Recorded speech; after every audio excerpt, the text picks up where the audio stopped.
a look at what happened.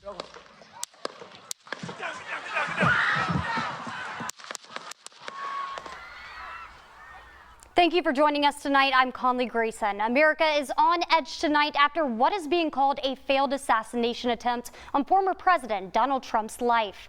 Just 3 hours ago, President Biden delivered a strong rebuke of today's actions. There's no place in America for this kind of violence. It's sick.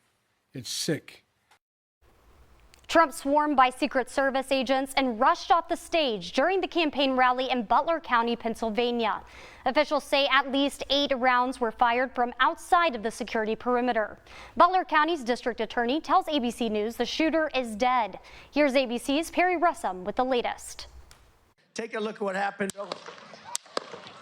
Tonight, new information on what's being investigated as a possible assassination attempt on former President Trump. The Secret Service says a shooter fired multiple shots toward the stage from an elevated position outside the rally venue in Butler County, Pennsylvania, north of Pittsburgh. The Secret Service says their team neutralized the shooter, who is now dead. Law enforcement sources tell ABC News the shooter fired as many as 8 rounds using an AR-style rifle from a rooftop 200 to 300 yards away. Tonight, Trump releasing a statement that reads in part, "I was shot with a bullet that pierced the upper part of my right ear. I knew immediately that something was wrong and that I heard a whizzing sound, shots, and immediately felt the bullet ripping through the skin." First you think like maybe firecrackers, but it continued, and then somebody yelled, "Get down."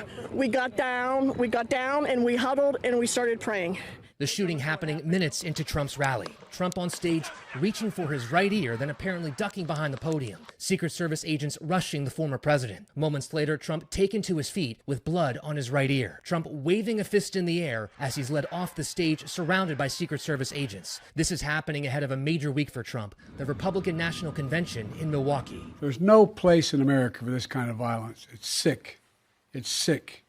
It's one of the reasons why we have to unite this country. We cannot allow for this to be happening. We cannot be like this. We cannot condone this. Perry Russum, ABC News, Milwaukee.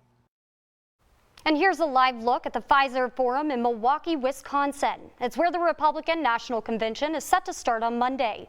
Advisors to former President Donald Trump say he looks forward to the 4-day event next week. Trump is the current presumptive nominee, and he's expected to announce his highly anticipated vice presidential pick at the convention. Low Country Congresswoman Nancy Mace spoke with us downtown this evening, not long after the shooting. She is set to deliver a speech on Wednesday at the Republican National Convention. I think the entire country and probably the entire world was shocked at what they saw, the images that they saw of blood across Trump's face and his side of his head. I'm praying for the family tonight of the person who was killed at the rally. I'm praying that the other audience member that was injured survives their injuries tonight. And I pray that the shooter that tried to shoot Donald Trump rests in hell. Other lawmakers across South Carolina took to X, reacting live to the shooting, many of whom were from the Republican Party, making their support for Donald Trump clear. Governor Henry McMaster posted on X, calling Trump, quote, "the face of America straight today." The governor went on to say he and the First Lady Peggy would pray for the former president's safety and security. South Carolina Attorney General Alan Wilson also supporting Mr. Trump on social media. He posted saying, quote, "President Trump is in our thoughts and prayers. This cowardly action today is a very dark moment. We are at a crossroads in America and must do better." Senator Lindsey Graham also taking to X saying, quote, "Thank God President Trump seems to be okay. Just another reminder of the times in which we live." He went on to encourage prayers for the people involved. Senator Tim Scott voicing similar concerns. Scott, who is rumored to be a potential VP pick for the former president, is praying for everyone involved. Former South Carolina Governor and UN Ambassador Nikki Haley is offering support to her one-time GOP rival in the 2024 election cycle.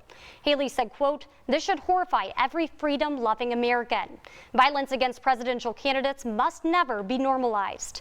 Earlier this week, Haley released all her convention delegates and urged them to support Trump. And joining me now is political science professor at the Citadel, Dr. Mark Owens. Thank you for joining us tonight. Hey, good evening.